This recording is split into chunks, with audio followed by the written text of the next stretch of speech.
அருட்பெரும் ஜோதி அருட்பெரும் ஜோதி தனிப்பெரும் கருணை அருட்பெரும் ஜோதி எல்லாம் செயல்கூடும் என் ஆணை அம்பலத்தே எல்லாம் வல்லான் தனையே ஏத்து. ஓம் ஸ்ரீ ராமலிங்காபயம். ஓம் ஸ்ரீ ராமலிங்காபயம். ஓம் ஸ்ரீ ராமலிங்காபயம்.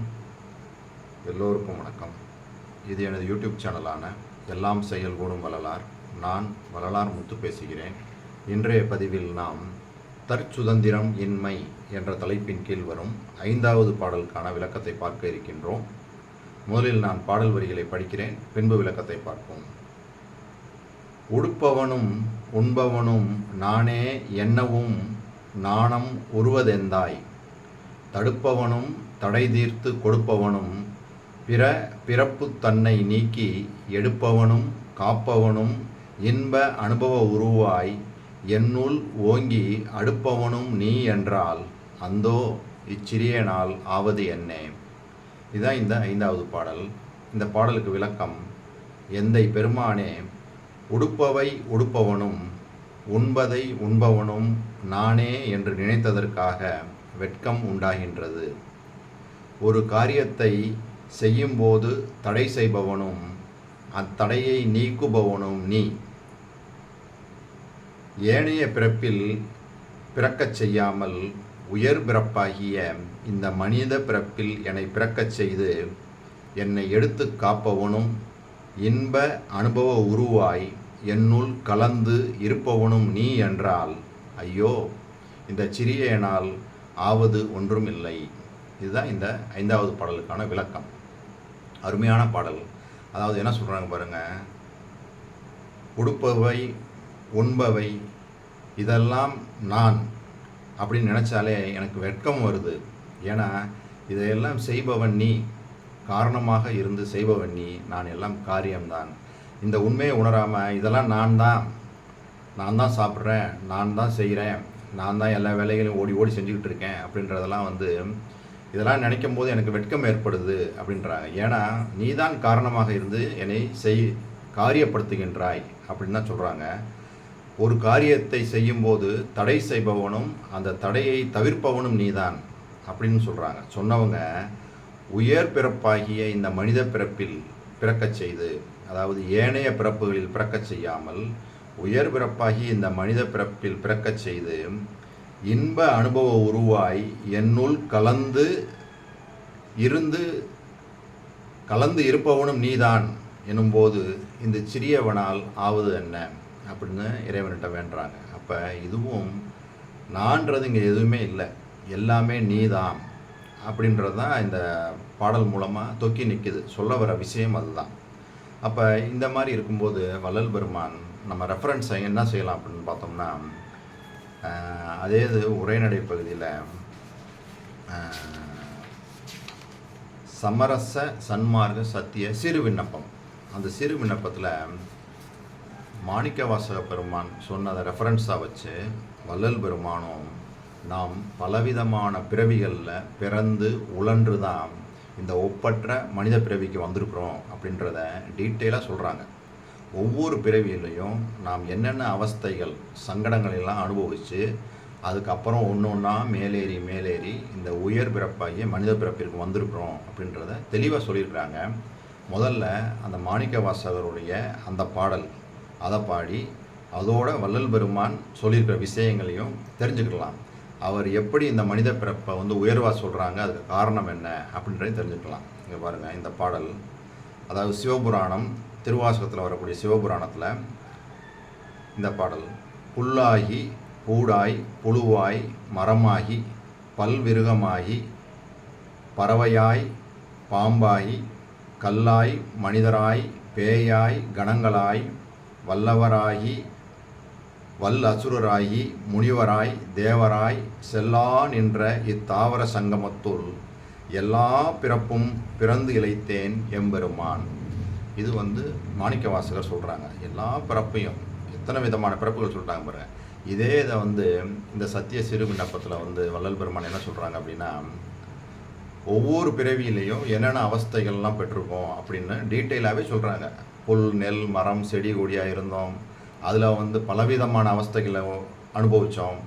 அதுக்கப்புறம் வண்டு, தும்பி, குருவி, காக்கை, பருந்து அதாக இருந்தோம்.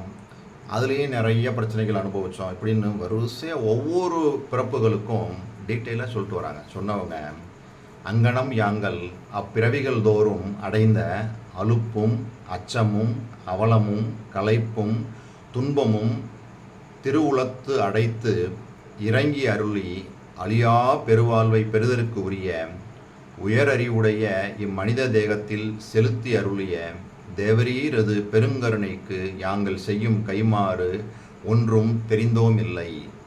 இவ்வளவு சங்கடங்களையும் இவ்வளவு சிரமங்களையும் அனுபவித்த ஒவ்வொரு பிறவிலையும் நாங்கள் அனுபவித்து கொண்டிருந்த போது உயர் பிறப்பாகிய இந்த மனித பிறப்பில் எங்களை வாழ்வித்து எங்கள் பெரிய எப்படி சொல்கிறாங்க பாருங்கள், உயர் பிறப்பாகிய இம்மனித தேகத்தில் செலுத்தி அருளிய தேவரீர் அது பெருங்கருணைக்கு யாங்கள் செய்யும் கைமாறு ஒன்றும் தெரிந்தோம் இல்லை.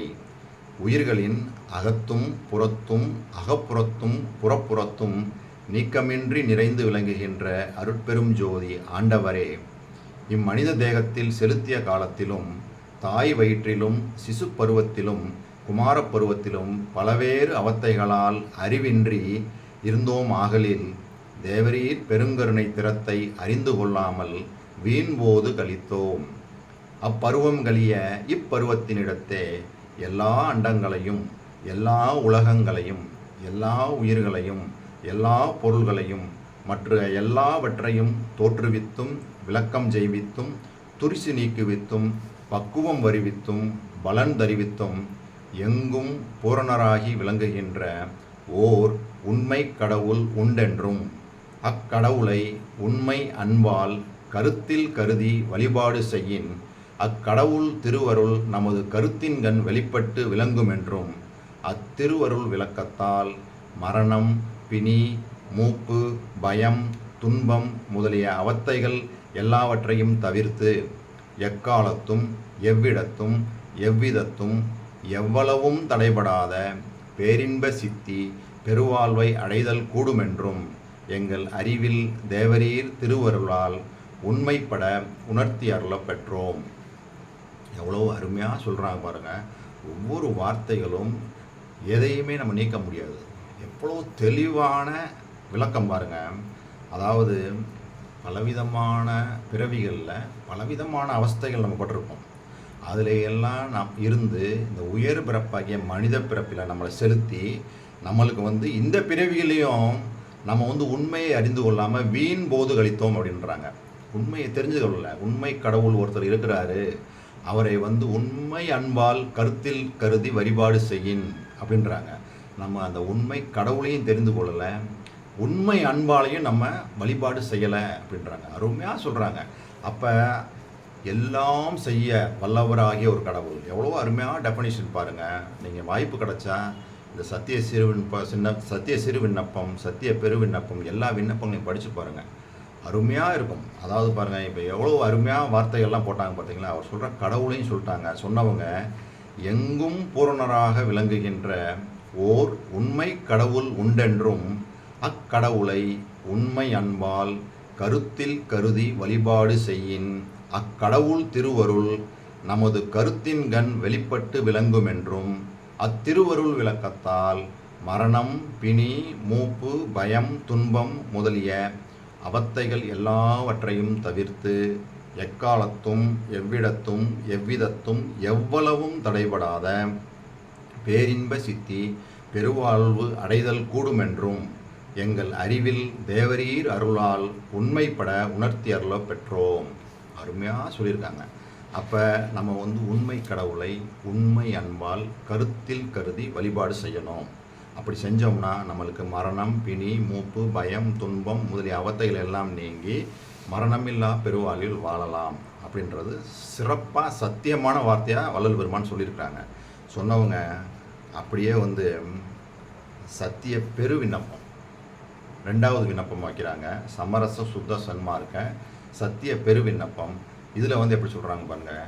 அறிவென்பது ஓர் சிறிதும் தோற்றாத அஞ்ஞானம் எனும் பெரிய பாசாந்தகாரத்தில் நெடுங்காலம் சிற்றணு பசுவாகி அருகி கிடந்த அடியேனுக்குள் உள்ளொளியாக இருந்து அப்பாசாந்தகாரத்தினின்றும் எடுத்து எல்லா பிறப்பு உடம்புகளிலும் உயருடைத்தாகிய ஆறறிவுள்ள இம்மனித பிறப்பு உடம்பில் என்னை விடுத்து சிறிது அறிவு விளக்கம் செய்த தேவரீரது திருவருட் பெருங்கருணை திறத்தை எங்கனம் அறிவேன், எவ்வாறு கருதுவேன், என்னென்று சொல்வேன்.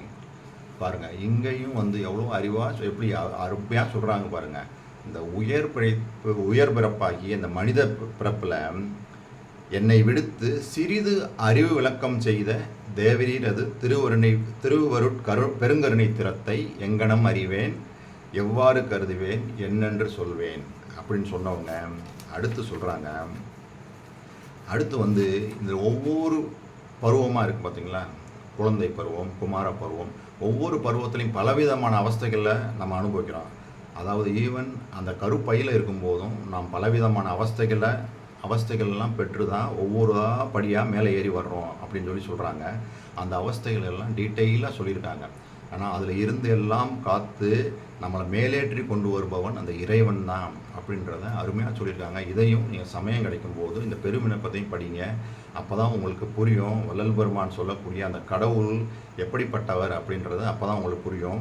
இப்போ பாருங்கள், இங்கேயும் வந்து அருமையாக சொல்லிட்டு வந்தவங்க கடைசியில் அங்கனம் செய்வித்ததும் அன்றி உலகியற்கண் பொன் விசைய இச்சை, பெண் விசைய இச்சை, மண் விசைய இச்சை முதலிய எவ்விசைய இச்சைகளிலும் என் அறிவை ஓர் அணுத்துணையும் பற்றுவிக்காமல் எல்லா உயிர்களையும் பொதுமையில் நோக்கி எல்லா உயிர்களும் இன்பமடைதல் வேண்டுமென்னும் கருணை நன்முயற்சியை பெருவித்து சுத்த சன்மார்க்க தனி நெறி ஒன்றை பயிற்றுவித்து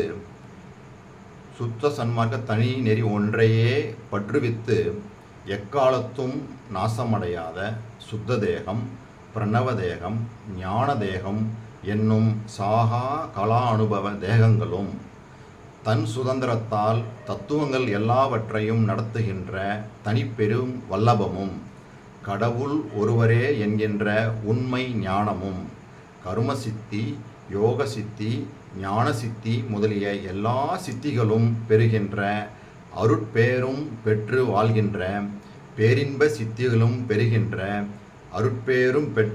பேரின்ப சித்தியும் பெறுகின்ற அருட்பேரும் பெற்று வாழ்கின்ற பேரின்ப பெருவாழ்வின் என்னை அடைவிப்பதற்கு திருவுளம் கொண்டு அருட்பெரும் ஜோதியராகிய நான் எவ்விதத்தும் அறிதற்கரிய உண்மை பேரறிவை அறிவித்தும் நான் எவ்விதத்தும் காண்பதற்கு அறிய உண்மை பெரும் காட்சிகளை காட்டுவித்தும் நான் எவ்விதத்தும் செய்தற்கு அறிய உண்மை பெரும் செயல்களையெல்லாம் செய்வித்தும் நான் எவ்விதத்தும் அடைதற்கு அறிய உண்மை பெரு நன்மைகளை அடைவித்தும் நான் எவ்விதத்தும் அனுபவித்ததற்கு அறிய உண்மை பேரனுபவங்களை அனுபவித்தும் எனது அகத்தினும் புறத்தினும் இடைவிடாது காத்தருளி எனது உள்ளத்திலிருந்து உயிரில் கலந்து பெருந்தயவால் திருநடம் செய்து அருளுகின்றீர். இங்கனம் செய்தருள்கின்ற தேவரீரது திருவருட் பெருங்கருணை திறத்தை என்னென்று கருதி என்னென்று துதிப்பேன். பாருங்கள், இந்த பெருவிண்ணப்பத்தில் சுத்த சன்மார்க்கத்தில் நாம் அடைய வேண்டிய எல்லா நிலைகளையும் சொல்லிட்டாங்க.